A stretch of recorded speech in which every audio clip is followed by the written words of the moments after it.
Welcome to icon news. నేను మీ పవన్ కృష్ణమూర్తి. ఆంధ్రప్రదేశ్ ఎన్నికలు సమీపిస్తున్న నేపథ్యంలో పొత్తులు పొడిచిన తర్వాత ప్రతి పార్టీ కూడా వాళ్ళు ఎవరెవరు అభ్యర్థులు ఏంటి అనేది లిస్టులు కూడా రిలీజ్ చేశారు. ప్రచారానికి ముందుకు వెళ్తున్నారు.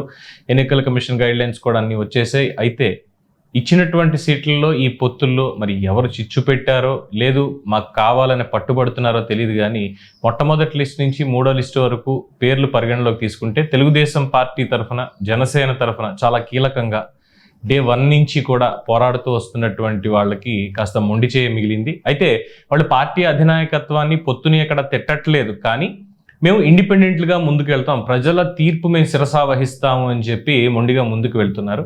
అలాగే ఇంకొక వార్త కూడా తెలుస్తోంది, లిస్టులో పేర్లు అనేవి ఇంకా మారబోతున్నాయి. ఇప్పుడు వచ్చినటువంటి లిస్టులన్నీ కూడా దాదాపుగా 90% ఓకే అయినా ఇంకొక 10% వరకు కూడా కొత్త పేర్లు వచ్చేటువంటి అవకాశం ఉంది అని చెప్తున్నారు.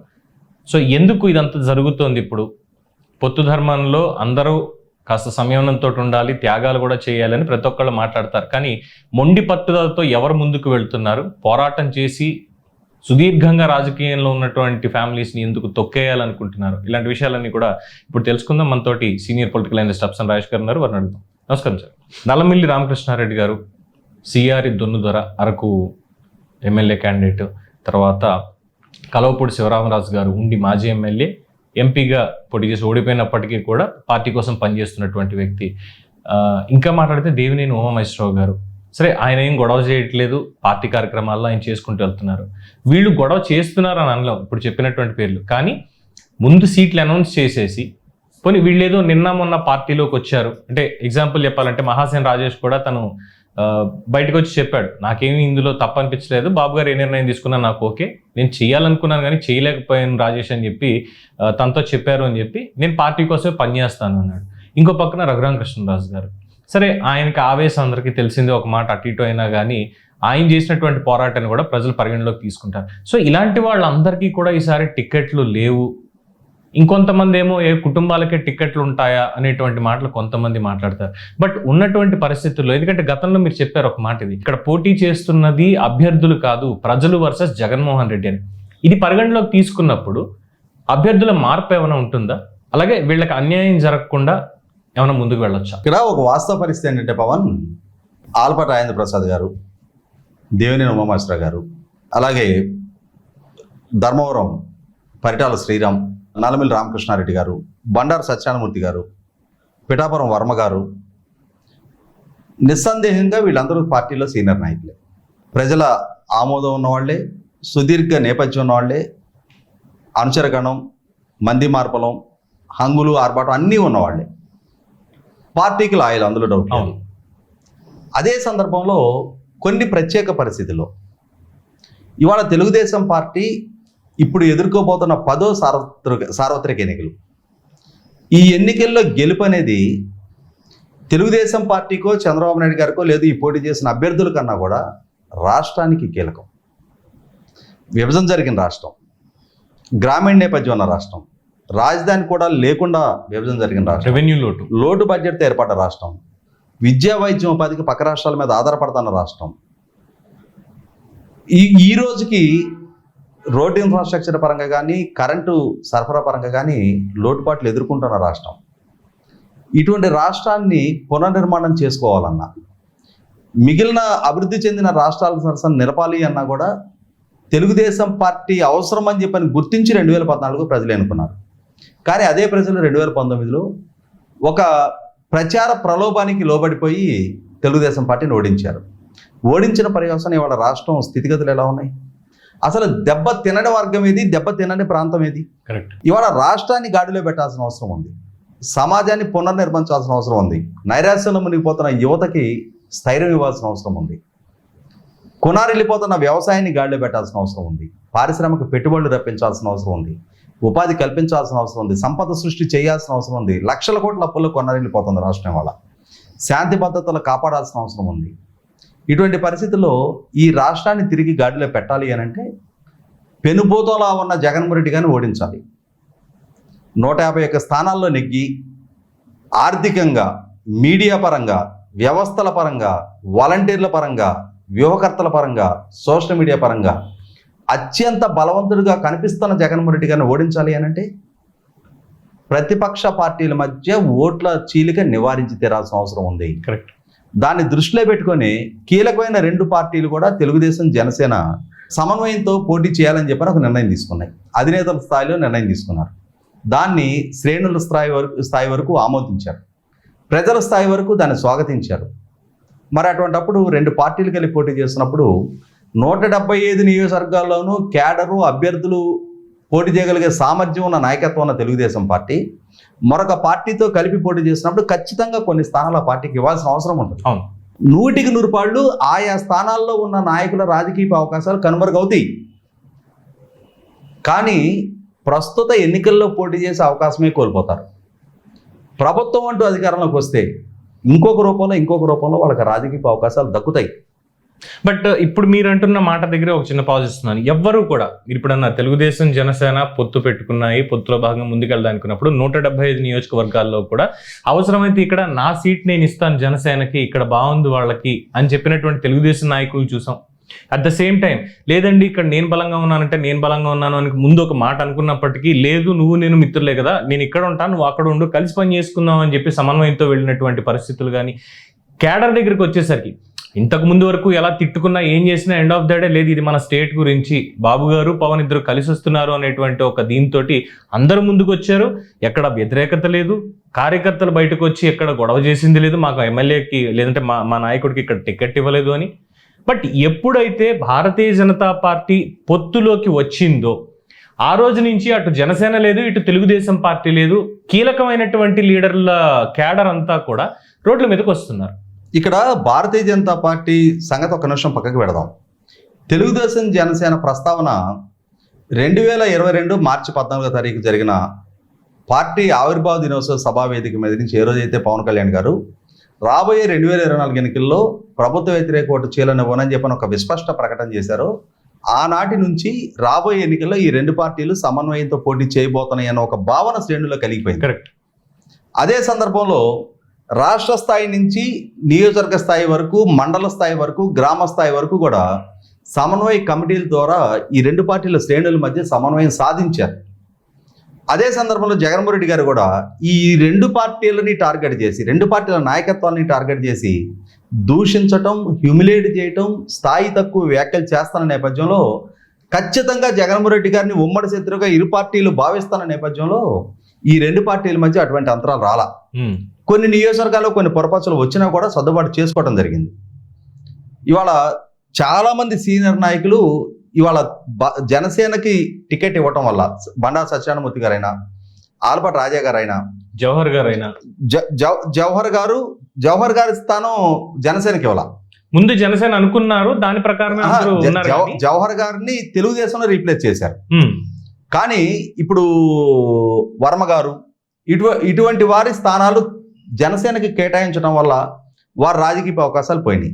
అదే సందర్భంలో మీరు ఇప్పుడు ప్రస్తావించిన తెలుగుదేశం నాయకులే కాదు, వాస్తవంగా విజయవాడ వెస్ట్ ముందు జనసేనకు అనుకున్నారు. అక్కడ సుదీర్ఘకాలంగా పోతిన మహేష్ గారు జనసేన తరఫున పోరాట పందా ఎంచుకొని నిత్యం ప్రజా సమస్యల పట్ల పోరాడుతూ ఉన్నారు. ఇప్పుడు అక్కడ భారతీయ జనతా పార్టీ కేటాయించడం వల్ల జనసేన నాయకుడిగా తనకు దక్కాల్సిన అవకాశం కోల్పోయిందని ఆయనలో కొంత అంతర్మతం ఉంది. అదే సందర్భంలో మండల బుద్ధప్రసాద్ గారు అవనగడ్డలో సీనియర్ నాయకులు, ఆయన జనసేనకి కేటాయింపు చేయడం వల్ల నా రాజకీయ అవకాశాలు పోయినాయి అని చెప్పని కొంత అంతర్మదనం ఆయనలో ఉన్న ఆయన పెద్ద మనిషి స్థానం ప్రదర్శించి పార్టీకి కట్టుబడి ఉన్నారు. ఇదే పరిస్థితుల్లో ఇప్పుడు భారతీయ జనతా పార్టీది కొత్త ప్రస్తావన. ఈ ప్రస్తావన ఖచ్చితంగా కొంత అలజడి రేపింది వాస్తవం. అయితే ఇక్కడ వచ్చేప్పటికి ఏంటంటే అసలు భారతీయ జనతా పార్టీని కలుపుకోవడానికి ముందు శ్రేణులు సిద్ధంగా లేవు. ఎగ్జాక్ట్లీ. ఎందుకనంటే జగన్మోహన్ రెడ్డి గారి పట్ల ఎంతటి వ్యతిరేకత ఉందో ఎమోషనల్గా భారతీయ జనతా పార్టీ పట్ల కూడా అంతే వ్యతిరేకత తెలుగుదేశం శ్రేణుల్లో కలిగి ఉన్నారు. కారణం ఏంటి అంటే జగన్మోహన్ రెడ్డి గారికి అన్ని సందర్భాలు అండదండలు అందించిన పార్టీగా, జగన్మోహన్ రెడ్డి గారు చేసే ప్రతి తప్పుని ఉపేక్షిస్తూ వస్తున్న పార్టీగా, జగన్మోహన్ రెడ్డి గారు చేసే ప్రతి ఉల్లంఘనకి సమర్థన అందిస్తున్న పార్టీగా భారతీయ జనతా పార్టీని తెలుగుదేశం శ్రేణులు భావిస్తూ వస్తున్నాయి. ఇటువంటి సందర్భంలోనే భారతీయ జనతా పార్టీని కూడా జగన్మోహన్ రెడ్డి గారితో పాటు సమానంగానే వ్యతిరేకిస్తూ వచ్చారు. ఆ వచ్చిన పర్యవసానం మనం రీసెంట్గా జరిగిన ప్రజల్లో నుంచి వచ్చిన తీర్పు కూడా ఏంటి, ప్రజల్లో కూడా భారతీయ జనతా పార్టీ వైసీపీ ఒక్కటే అన్న భావన ఏర్పడటంతో ఈ మధ్యకాలంలో జరిగిన పట్టభద్రుల ఎమ్మెల్సీ ఎలక్షన్స్లో ఉత్తరాంధ్ర పట్టభద్రుల స్థానం నుంచి సిట్టింగ్ ఎమ్మెల్సీగా ఉన్న మాధవ్ గారు, భారతీయ జనతా పార్టీ నాయకుడు, వ్యక్తిత్వ పరంగా కానీ వ్యక్తిగతంగా కానీ ఆయన మీద ఎటువంటి వ్యతిరేకత లేకున్నా కూడా డిపాజిట్ కూడా దక్కని పరిస్థితి చూసాం మనం. అవును. ఇటువంటి నేపథ్యం నుండి భారతీయ జనతా పార్టీ నాయకత్వంలో కూడా కొంత రియలైజేషన్ బిగినైంది. అదే సందర్భంలో తెలుగుదేశం పార్టీ అవసరాన్ని, ఆవశ్యకతని వారు కూడా గుర్తెరిగారు కాబట్టి వారి ఆహ్వానం మేరకు తెలుగుదేశం పార్టీ స్పందించింది తప్ప కొంతమంది Bharatiya Janata party social media అంటే అభిమానులు చేస్తున్న ప్రచారం ప్రకారం చంద్రబాబు నాయుడు ప్రాధేయపడి భారతీయ జనతా పార్టీ నాయకుల దగ్గర మోకరిల్లారు అని చెప్పని చంద్రబాబు నాయుడు గారి స్థాయి తగ్గించే ప్రయత్నం చేస్తున్నా. ఇటువంటి వ్యక్తుల కారణంగానే, ఇటువంటి నాయకుల వ్యాఖ్యల కారణంగానే, ఇటువంటి నాయకుల ప్రవర్తన కారణంగానే భారతీయ జనతా పార్టీ పట్ల తెలుగుదేశం శ్రేణుల్లో అంతటి విముఖత పెరిగిందనేది వాస్తవం. వాళ్ళ అసూయ ఏంటి అంటే వాళ్ళ ప్రాధాన్యత లేకుండా, వాళ్ళ ప్రమేయం లేకుండా ఇప్పుడు అధినాయకత్వాల స్థాయిలో చర్చ జరిగింది. ఏ రోజైనా తెలుగుదేశం పార్టీకి, భారతీయ జనతా పార్టీకి అధినాయకుల స్థాయిలోనే నిర్ణయాలు జరిగినాయి. ఎన్టీ రామారావు గారు, వాజ్పేయి గారి స్థాయిలో జరిగినాయి. చంద్రబాబు నాయుడు గారు, వాజ్పేయి గారి స్థాయిలో నిర్ణయాలు జరిగినాయి. ఈ రోజైనా చంద్రబాబు నాయుడు గారు, అమిత్ షా గారు, నరేంద్ర మోడీ గారి స్థాయిలో నిర్ణయాలు జరుగుతాయి తప్ప ప్రతి మరుగుజ్జు వాళ్ళతోటి మాట్లాడి నిర్ణయాలు చేయాల్సిన అవసరము చంద్రబాబు నాయుడు గారికి అంతటి స్థాయి తక్కువ నాయకుడు కాదు. ఇటువంటి పరిస్థితుల్లో పార్టీల అధినాయకులు ఒక నిర్ణయం తీసుకున్నారు. అధినాయకుల స్థాయిలో తీసుకున్న నిర్ణయాన్ని కార్యకర్తల స్థాయి వరకు అది ఒక ఎమోషనల్ కనెక్టివ్గా పొత్తు ఖరారు అవ్వాలి, కుదరాలి, ఓటు ట్రాన్స్ఫర్ జరగాలి అని అంటే జాతీయ పార్టీగా, కేంద్ర అధికారం ఉన్న పార్టీగా ఒక యాంబియన్స్ బిల్డప్ చేయాల్సిన బాధ్యత భారతీయ జనతా పార్టీ మీద ఉంటుంది. అదే సందర్భంలో మీరు ప్రస్తావించినట్టుగా ఇప్పుడు అనపర్తి నియోజకవర్గం, అక్కడ భారతీయ జనతా పార్టీ కేటాయింపు జరిగింది. ధర్మవరం నియోజకవర్గం, అక్కడ భారతీయ జనతా పార్టీ కేటాయింపు జరిగింది. అక్కడ భారతీయ జనతా పార్టీ స్థానిక నాయకుడు గోనుగుంట సూర్యనారాయణ గారు, ఎక్స్ఎమ్మెల్యే గారు ఉన్నారు. ఆయన్ని కాదు అని చెప్పని ఇప్పుడు సత్యకుమార్ గారు తీసుకెళ్ళి అక్కడ పెట్టడం జరిగింది. అక్కడ స్థానిక నాయకత్వానికి కొంత రిఫ్ట్ ఏర్పడుతుంది within the Bharatiya Janata party. ఇటువంటి సందర్భంలో మరి వీటిని రిజాల్వ్ చేసుకోవాల్సిన బాధ్యత ఈ సీట్లు కేటాయింపుల దగ్గర, అభ్యర్థుల ఎంపిక దగ్గర ఈ అసంతృప్తిని చల్లార్చుకోవాల్సిన బాధ్యత ఉంది. అదే సందర్భంలో ఈ పొత్తు సఫలీకృతం అవ్వడానికి కావాల్సిన ప్రాపర్ యాంబియన్స్ బిల్డప్ చేయాల్సిన బాధ్యత కూడా తెలుగుదేశం, జనసేన మధ్య ఎమోషనల్ కనెక్టివిటీ సాధించేశారు. ఈ రెండు పార్టీల మధ్య ఓట్ ట్రాన్స్ఫర్ చాలా స్మూత్గా జరుగుద్ది. కానీ ఇప్పుడు భారతీయ జనతా పార్టీ కూడా 6 పార్లమెంటు 10 అసెంబ్లీలో పోటీ చేస్తున్న నేపథ్యంలో ఆయా స్థానాల్లో కూడా ఆ ఓట్ ట్రాన్స్ఫర్ సాఫీగా జరగడానికి కావాల్సిన ఆ వాతావరణాన్ని సృష్టించాల్సిన బాధ్యత భారతీయ జనతా పార్టీ మీద ఉంటుంది. టైం ఉంది ఇంకా. ఇప్పటికీ జగన్మోహన్ రెడ్డి గారి ప్రభుత్వం, పార్టీ చేస్తున్న ఉల్లంఘనలు, అధికారుల చేత చేస్తున్న ఉల్లంఘనలు, వాళ్ళని కట్టడి చేయడంలో కనుక కొంతైనా చొరవ చూపిస్తే భారతీయ జనతా పార్టీతోటి పొత్తు పెట్టుకున్న అంటే ఏ స్థితిలో పొత్తు పెట్టుకోవాల్సి వచ్చింది అనేది సమర్థించుకోవడానికి, ప్రజలకు వివరణ ఇచ్చుకోవడానికి ఒక కారణం ఉంటుంది. వీళ్ళు కూడా సాఫీగా సమర్థించుకోగలుగుతారు.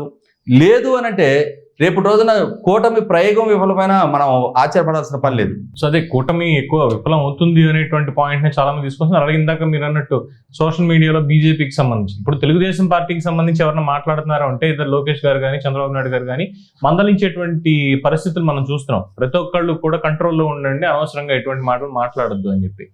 అయినా సరే కొంతమంది అత్యుత్సాహం ఉన్న వాళ్ళు కోపాన్ని వ్యక్తపరిచే దాంట్లో ఏమైనా మాట్లాడితే మాట్లాడవచ్చు. కానీ భారతీయ జనతా పార్టీకి చెందినటువంటి సోషల్ మీడియా, ముఖ్యంగా ఆంధ్రప్రదేశ్ భారతీయ జనతా పార్టీ, మీ తెలుగుదేశం పార్టీ వాళ్ళు కానీ జనసేన వాళ్ళు కానీ ఎలాగన్నా వేసుకోవడం మాకు సంబంధం లేదు, మీరు పోస్టర్లు ఎలా వేసుకుంటారో కూటమి అన్నటువంటి వేసుకుంటారో, మేము మాత్రం బీజేపీ అభ్యర్థులుగా మాత్రమే వస్తున్నాం, కూటమి కాదు అని చెప్పి వాళ్ళ ఇదంతా కూడా ఉంది.